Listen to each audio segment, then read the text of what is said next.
Bismillahirrahmanirrahim. Assalamualaikum warahmatullahi wabarakatuh. Salam sejahtera bagi kita semua. Perkenalkan, saya Melia Rahmawati Kusumaningsih, Sarjana Sains Terapan Magister Kebidanan. Saya adalah salah satu dosen di Prodi Sarjana dan Profesi Universitas Islam Sultan Agung Semarang. Dalam kesempatan kali ini, saya akan memaparkan tentang mata kuliah yang saya ampuh, yaitu Blok 11 Kesehatan Reproduksi. Mata kuliah Kesehatan Reproduksi ini adalah mata kuliah wajib yang terdiri dari 3 SKS, yaitu 2 teori dan 1 praktek. Mata kuliah ini diberikan pada semester 3. Setelah mendapatkan mata kuliah ini, mahasiswa diharapkan dapat memahami kesehatan reproduksi pada perempuan, remaja, dan lansia. Bahan kajian pada mata kuliah Blok 11 adalah remaja, prakonsepsi, masa antara, pramenopause, dan pasca menopause. Mata kuliah yang menjadi prasyarat adalah blok berpikir kritis, sistem tubuh 1 dan 2, blok komunikasi, dasar paraklinik, konsep dasar etiko-legal, kebutuhan dasar manusia, dan manajemen asuhan kebidanan. Mata kuliah ini mengemban 5 profil lulusan prodi, yaitu care provider, communicator, community leader, decision maker, dan manager. Capaian pembelajaran lulusan dari mata kuliah ini terdiri dari 4 aspek, yaitu sikap, pengetahuan, keterampilan umum, dan keterampilan khusus. Pada aspek sikap, capaian yang diharapkan yaitu 1. Menunjukkan sikap bertanggung jawab atas pekerjaan di bidang keahliannya secara mandiri. 2. Berkontribusi dalam peningkatan mutu kehidupan bermasyarakat, berbangsa, bernegara, dan kemajuan peradaban berdasarkan Pancasila. 3. Berperan sebagai warga negara yang bangga dan cinta tanah air, memiliki nasionalisme serta rasa tanggung jawab pada negara dan bangsa. Pada aspek pengetahuan, capaian yang diharapkan adalah menguasai konsep teoritis, konsep pengarus utamaan gender, dan keseimbangan gender, serta pemberdayaan perempuan dalam aspek sosial budaya dan politik dalam kesehatan reproduksi. Menguasai konsep teoritis dan metode pengambilan keputusan klinis kebidanan, menguasai konsep teoritis pendekatan konsep gender dan HAM ke dalam praktek kebidanan, menguasai konsep teoritis tentang perempuan. Sedangkan pada aspek keterampilan umum, capaian yang diharapkan yaitu mampu menerapkan pemikiran logis, kritis, sistematis, inovatif dalam konteks pengembangan atau implementasi ilmu pengetahuan dan teknologi yang memperhatikan dan menerapkan nilai humaniora yang sesuai dengan bidang keahliannya, mampu menunjukkan kinerja mandiri, bermutu, dan terukur, mampu mengambil keputusan secara tepat dalam konteks penyelesaian masalah di bidang keahliannya berdasarkan hasil analisis informasi dan data, mampu memelihara dan mengembangkan jaringan kerja dengan pembimbing, kolega, sejawat baik di dalam maupun di luar lembaganya, mampu bertanggung jawab atas pencapaian hasil kerja kelompok dan melakukan supervisi serta evaluasi terhadap penyelesaian pekerjaan yang berada di bawah tanggung jawabnya, mampu melakukan proses evaluasi diri terhadap kelompok kerja yang berada di bawah tanggung jawabnya, dan mampu mengelola pembelajaran secara mandiri. Mampu mengkaji implikasi pengembangan atau implementasi ilmu pengetahuan, teknologi yang memperhatikan dan menerapkan nilai humaniora sesuai dengan keahliannya berdasarkan kaidah, tata cara, dan etika ilmiah dalam rangka menghasilkan solusi, gagasan, desain, atau kritik seni, menyusun deskripsi saintifik hasil kajiannya dalam bentuk skripsi atau laporan tugas akhir, dan mengunggahnya dalam laman perguruan tinggi. Pada aspek keterampilan khusus, capaian yang diharapkan yaitu mampu melakukan pengkajian data atau pengumpulan informasi yang relevan dengan menggunakan pendekatan manajemen Varney secara sistematis, variatif, dan komprehensif, yaitu fisik, psikologis, sosial budaya, spiritual, dan ekonomi, untuk menilai, merancang, melaksanakan, dan mengevaluasi kesehatan dan kesejahteraan ibu dan bayinya pada masa prakonsepsi, kehamilan, persalinan dan kelahiran, nifas, pengasuhan bayi baru lahir, bayi dan balita, dan masa antara termasuk keluarga berencana. Capaian pembelajaran mata kuliah Blok 11 antara lain, mahasiswa mampu menjelaskan konsep kesehatan reproduksi, mahasiswa mampu menjelaskan kesehatan reproduksi dalam aspek sosial, mahasiswa mampu menjelaskan screening untuk keganasan dan penyakit sistemik, mahasiswa mampu melakukan screening premarital, mahasiswa mampu memahami dimensi sosial wanita dan permasalahannya dan upaya menanganinya. Mahasiswa mampu menjelaskan kesehatan reproduksi dalam perspektif gender, mahasiswa mampu menjelaskan konsep dasar remaja, mahasiswa mampu menjelaskan perubahan fisik remaja, mahasiswa mampu menyebutkan masalah kesehatan reproduksi remaja, mahasiswa mampu menjelaskan program pemerintah dan non-pemerintah terkait dengan remaja, mahasiswa mampu menjelaskan konsep dasar kesehatan reproduksi remaja, mahasiswa mampu menjelaskan program-program kesehatan reproduksi remaja. Mahasiswa mampu melaksanakan tentang konsep dasar lansia. Mahasiswa mampu menjelaskan konsep dan teori penuaan. Mahasiswa mampu menjelaskan faktor-faktor yang mempengaruhi proses penuaan. Mahasiswa mampu menjelaskan masalah-masalah kesehatan yang sering terjadi dan mitos pada lansia. Mahasiswa mampu menjelaskan demografi dan gerontologi. Mahasiswa mampu memahami isu dan kebijakan pemerintah serta pelayanan kesehatan bagi lanjut usia. Mahasiswa mampu menjelaskan program pemerintah terhadap pelayanan kesehatan pada lanjut usia. Dalam melakukan perkuliahan, saya telah menerapkan metode DIA atau Deliver, Interaction, dan Assessment. Pada proses deliver, saya menyampaikan materi dengan baik sehingga mudah diterima oleh mahasiswa. Pada tahap interaction, terjadinya interaksi yang baik antara dosen dan mahasiswa, serta pada tahap assessment adalah adanya kejelasan atau transparansi dalam proses penilaian performa mahasiswa. Pada tahap deliver, yang saya lakukan adalah penyampaian RPS di awal perkuliahan saat membahas kontrak kuliah, pemanfaatan Learning Management System atau LMS sebagai sarana yang menunjang pembelajaran, penggunaan media yang sesuai dengan tujuan pembelajaran, penggunaan bahasa yang mudah dipahami oleh mahasiswa, serta penggunaan contoh kasus jika menjelaskan materi baru yang belum dipahami oleh mahasiswa. Kebidanan Unisula menggunakan Learning Management System bernama SIM Kebidanan yang dapat diakses pada sim.kebidanan.unisula.ac.id. LMS ini digunakan untuk presensi perkuliahan, penilaian proses, serta penilaian akhir mata kuliah. Metode pembelajaran mata kuliah Blok 11 Kespro menggunakan metode kuliah pakar, small group discussion, dan praktikum. Blok kesehatan reproduksi ini dibagi menjadi 3 LBM, yaitu LBM 1 tentang konsep kesehatan reproduksi perempuan, LBM 2 tentang Kespro remaja, calon pengantin, dan pasangan usia subur, sedangkan LBM 3 tentang Kespro pada lansia dan disabilitas. Metode kuliah pakar dilakukan dengan ceramah, tanya jawab, dan diskusi. Metode praktikum dilakukan dengan telaah jurnal, menyusun analisis kasus berdasarkan permasalahan dan penanganannya, membuat makalah berdasarkan tema pembelajaran, kemudian mempresentasikannya, membuat ringkasan materi, kemudian melakukan kunjungan ke PKBI dan BKKBN untuk mengetahui implementasi program terkait Kespro remaja, dan melakukan kunjungan ke Panti Ureda untuk mengidentifikasi daily activity living pada lansia. Metode perkuliahan Small Group Discussion atau SGD dilakukan dengan metode 7 Jump Step. Tiap kelompok SGD terdiri dari 9 hingga 10 orang mahasiswa dengan 1 orang dosen sebagai tutor. Rubrik penilaian untuk SGD dan praktikum sudah terlampir pada buku blog atau buku pegangan mahasiswa. Pada tahap interaction, saya memberikan salam dan menyapa mahasiswa, kemudian membangkitkan keingintahuan dan keaktifan mahasiswa, memberikan feedback atau penguatan serta pujian kepada mahasiswa, memberikan kesempatan kepada mahasiswa untuk bertanya, serta memberikan kesempatan kepada mahasiswa untuk mendiskusikan suatu masalah dan menyusun kesimpulan dari hasil diskusi. Pada tahap assessment, saya membahas dan menyepakati persentase assessment dan detail kategori penilaian di awal perkuliahan.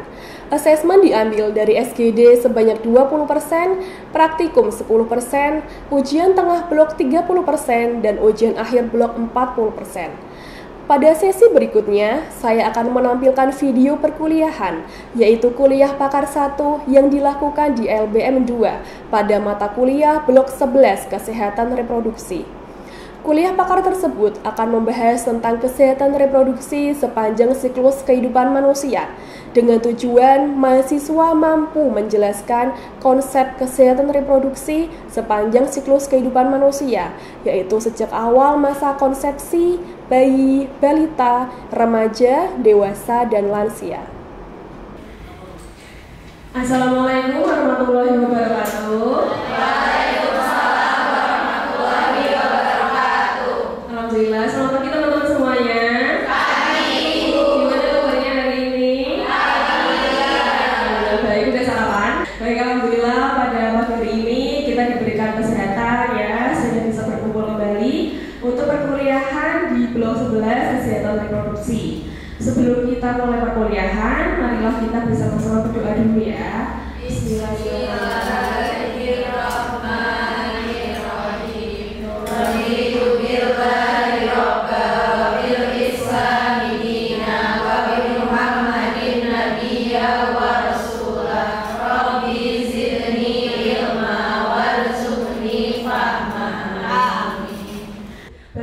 Sebelum kita belajar lebih dalam lagi tentang Kespro, saya ingin mengetahui pemahaman teman-teman mengenai kuliah pakar yang kemarin, ya, yang mengenai konsep Kespro. Apakah ada yang masih ingat? Oke, silakan Mbak. Baik, sebelumnya perkenalkan, nama saya Saskia Lestari.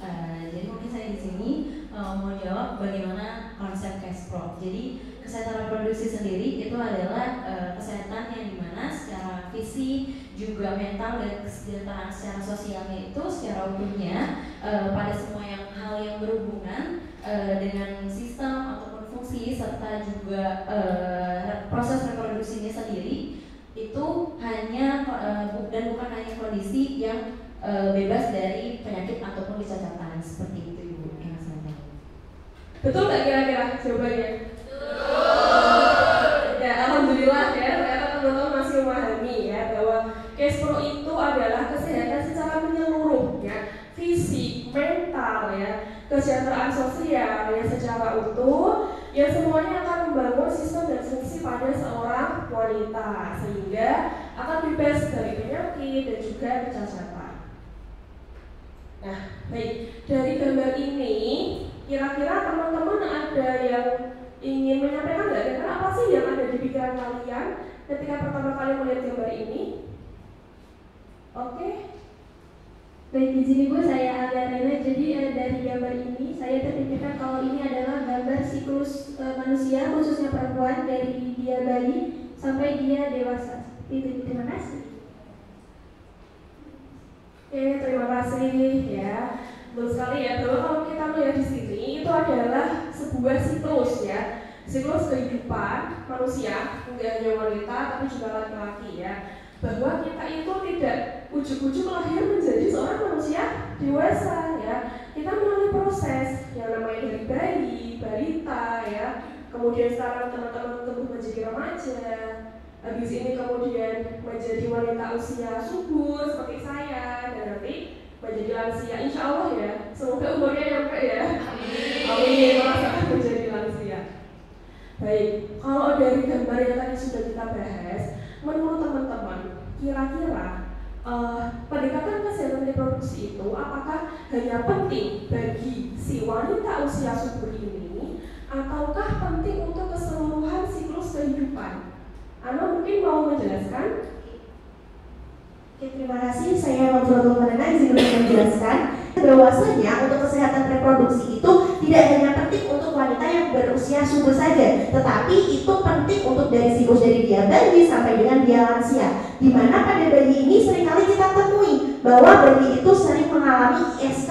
Kemudian pada remaja itu malah lebih penting. Untuk remaja sendiri pada usia 10 sampai dengan 24 tahun, nah itu dia merupakan siklus-siklus yang dimana dia harus benar-benar dia itu peduli dengan sistem reproduksinya. Karena ketika kita sistem reproduksi pada seorang remaja, nantinya itu akan berpotensi pada dia siklus tuanya juga. Baik, betul sekali apa yang tadi disampaikan oleh Ana, bahwa semua fase ya, Semua fase pada siklus hidup wanita itu adalah penting ya. Tadi ada permasalahan pada bayi, banyak ISK.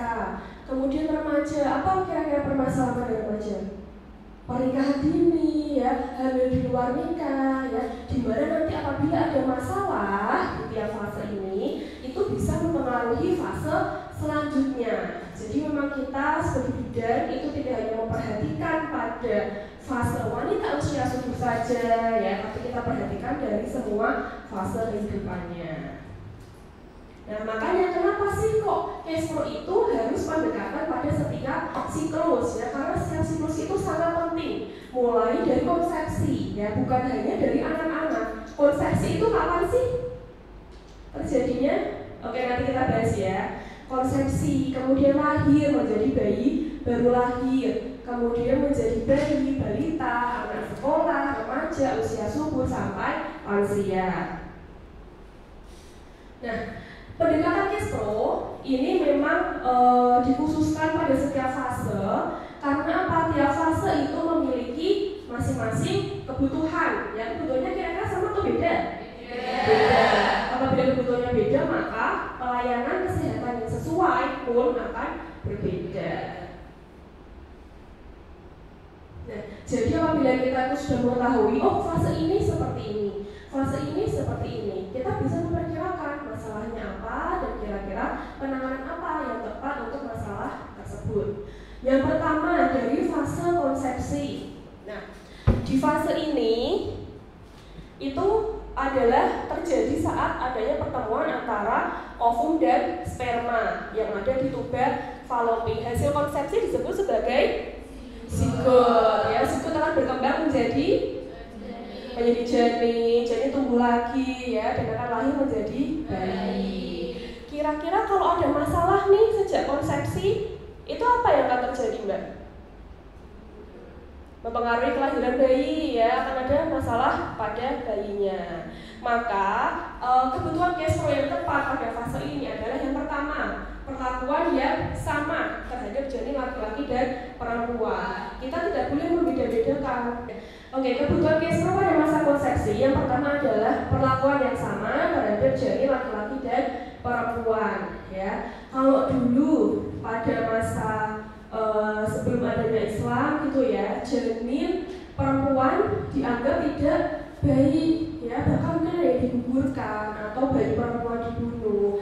Tetapi sekarang kita menyadari bahwa mau anak laki-laki, anak perempuan itu sama-sama baiknya, sehingga kita bisa memberikan pengertian kepada ibu hamil ya, untuk tetap memberikan nutrisi, tetap memberikan pelayanan kehamilan ya yang sehat dan aman, baik ketika anaknya itu laki-laki maupun perempuan. Nah, makanya nih, pelayanan kehamilan, persalinan, nifas, dan BBL yang aman. Kemudian promosi kesehatan dan pencegahan penyakit ya, karena kalau dari hamil nih misal udah kena penyakit kayak apa ya, torch mungkin ya, itu akan mengakibatkan dampak yang tidak baik terhadap hasil dari konsepsinya. Nah, ini adalah 3 masalah yang sering muncul pada masa fase konsepsi. Yang pertama adalah pengutamaan jenis kelamin ya, masih banyak yang menganggap bahwa anak laki-laki lebih baik daripada anak perempuan ya, padahal ya itu bukan hal yang betul ya. Kemudian berat badan lahir rendah, ini adalah suatu siklus yang berhubungan dengan malnutrisi. Apabila ibu hamil kekurangan nutrisi selama kehamilan, maka bayi bisa terlahir secara BBLR dengan berat badan lahir rendah. Nah, BBLR ini kejadiannya itu juga mengalami peningkatan. Berapa itu peningkatannya? 2 sampai 10 kali lebih tinggi ya. Baik Ibu Mei, terima kasih atas kesempatannya. Di sini saya izin bertanya untuk materi ini tadi kan kita membahas tentang kesehatan reproduksi mulai dari masa konsepsi hingga masa lansia. Nah, yang saya tanyakan ini seberapa penting masa reproduksi ini untuk kita mengetahui pentingnya dari masa tersebut, dari masa ke masa tersebut. Itu saja Ibu, terima kasih. Penting kita ketahui pada tiap fase, karena apa? Tiap fase ini memiliki peran yang penting dan sangat berpengaruh ke fase berikutnya. Ya, seperti tadi contohnya saya bilang, apabila remaja nih, misalkan dia dari remaja udah kena IMS, kira-kira akan berpengaruh nggak ke kehamilannya nanti? Berpengaruh nggak ke fase berikut, fase sebelumnya yang itu tidak ditangani dengan baik. Seperti itu Mbak Vira sudah jelas? Ya, baik, terima kasih. Kita lanjutkan ya. Jadi pada saat fase konsepsi ini, itu adalah siklus yang saling berhubungan dan saling memengaruhi antara janin, ibu, dan plasenta. Ya, dari faktor janin. Ya, janin itu faktor yang sangat berpengaruh terhadap janin adalah kromosom. Apabila ada kelainan di sini, maka kira-kira apa yang terjadi? Ya, janin berkembang dengan tidak baik, adanya kecacatan sejak dalam kandungan yang akan mempengaruhi kesejahteraan hidup janin ketika sudah dilahirkan. Kemudian dari faktor ibu, apa yang berpengaruh? Kesehatan fisik, kesehatan psikis ya. Kalau ibu itu memiliki psikis yang kurang baik ya selama kehamilan, kemudian tidak memperhatikan kesehatan fisiknya ya, itu juga akan mempengaruhi pertumbuhan janin di dalam rahimnya. Dan terakhir apa? Plasenta. Ya, plasenta memiliki ukuran dan fungsi. Ya, apabila plasenta ini ukurannya melebihi ukuran yang seharusnya, maka akan terjadi yang namanya kehamilan molar hidatidosa. Dan itu juga pengalaman pribadi saya ya, waktu hamil pertama kali plasentanya berkembang tidak wajar sehingga janin tidak bisa berkembang dan berakhir dengan kuretase. Nah, kita masuk ke fase yang pertama ya, yang kedua ya. Tadi yang pertama adalah konsepsi, yang kedua adalah fase bayi. Bayi ini sejak berusia berapa? 0 sampai 11 bulan ya. Kalau udah umur 1 tahun itu sudah masuknya ke fase anak ya, udah bukan bayi. Kesalahan mental ya, bahwa merasa dirinya tidak baik, kemudian bullying ya, dan itu semua nanti pasti akan berpengaruh ke fisiknya juga ya. Itu adalah salah satu permasalahan remaja. Untuk permasalahan yang lain kita bisa melihat di sini ya, hasrat seksual yang mulai muncul ya, yang nanti akan membawa remaja ke perilaku seksual pranikah, perilaku seksual bebas. Kemudian apa lagi? Pernikahan dini, kehamilan tidak diinginkan, ya itu adalah masalah-masalah kesehatan reproduksi pada remaja. Sehingga pelayanan yang tepat apa? Kalau menurut teman-teman kelompok 1, pelayanan yang tepat pada remaja? Ya, informasi tentang kestro itu dulu yang utama. Remaja harus tahu bahwa sebetulnya kita perlu menjaga kesehatan reproduksi kita. Karena apa sih kok harus dijaga? Ini akan bermanfaat ketika nanti sudah menikah ya. Kita pasti pengennya ketika menikah hamil dengan sehat ya, kemudian melahirkan anak yang sehat juga. Pada fase usia subur ini perempuan sudah mengalami kehamilan ya, seperti yang ada di gambar ini, kehamilan, persalinan, kemudian nifas, menyusui ya. Jadi fase usia subur ini merupakan fase yang sangat kompleks ya, di mana terjadi semua tahapan ini. Maka wanita di fase usia subur sangat memerlukan pelayanan kehamilan yang aman, ya, persalinan yang nyaman dan aman. Kemudian pendampingan saat menyusui, pendampingan pada masa nifas dan bayi baru lahir ya.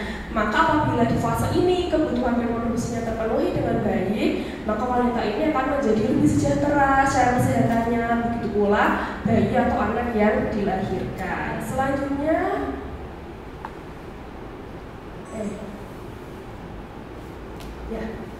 Selanjutnya, yang terakhir adalah fase usia lanjut ya. Jika menurut peraturan UU nomor 13, usia lanjut ditandai dengan seseorang yang berusia 60 tahun ke atas. Oke, 60 tahun ke atas. Saya juga belum merasakan ya fase usia lanjut, sekarang masih kepala 30 tahunan. Dan jadi di fase ini kira-kira apa yang terjadi pada wanita? Menopause itu masalahnya banyak sekali ya, mulai hot flashes ya, kemudian apa lagi? Vaginanya kering ya, sehingga berhubungan terasa sakit, kemudian mulai muncul penyakit kronik dan degeneratif yang lain. Dan yang paling sering muncul adalah penyakit kanker ya, di mana kanker serviks, kanker payudara, ya itu lebih sering muncul ketika wanita sudah menopause, ketika fungsi hormon estrogennya sudah menurun. Maka pelayanan kesehatan yang sesuai adalah dengan deteksi dini, ya deteksi dini dari maka pelayanan kesehatan yang sesuai adalah deteksi dini kanker, ya kemudian rutin cek, ya maka ada yang namanya posyandu lansia. Itu sangat penting sekali, ya lansianya sering dicek kesehatannya, gula darahnya bagaimana, asam uratnya, kolesterolnya, ya karena banyak banget lansia yang mengalami diabetes mellitus, ya. Kemudian CA cervix bisa diperiksa dini melalui apa, Pak? Kemudian kanker payudara bisa dideteksi dengan cara pemeriksaan sadari. Nah, semua poin ini itu sangat penting untuk menjaga kesejahteraan hidup lansia. Lansia juga harus perhatikan dari pola makannya. Udah jangan terlalu banyak makan karbohidrat, lemak, ya lebih berbanyak mineral, kemudian vitamin, ya dari sayur dan buah-buahan. Kemudian lansia juga diharapkan tetap bergerak atau olahraga ringan. Contohnya apa aja olahraga ringan? Jalan kaki, ya, senam lansia, bersepeda kalau masih mau bersepeda silahkan. Jadi lebih ke mana sih kira-kira yang lebih nyaman bagi lansia itu. Baik Mbak Fira, terima kasih atas pertanyaannya. Tadi menanyakan seberapa penting sih cash flow itu kita ketahui ya di tiap fase. Nah, cash flow atau pendekatan cash flow ini sangat penting kita ketahui pada tiap fase. Karena apa?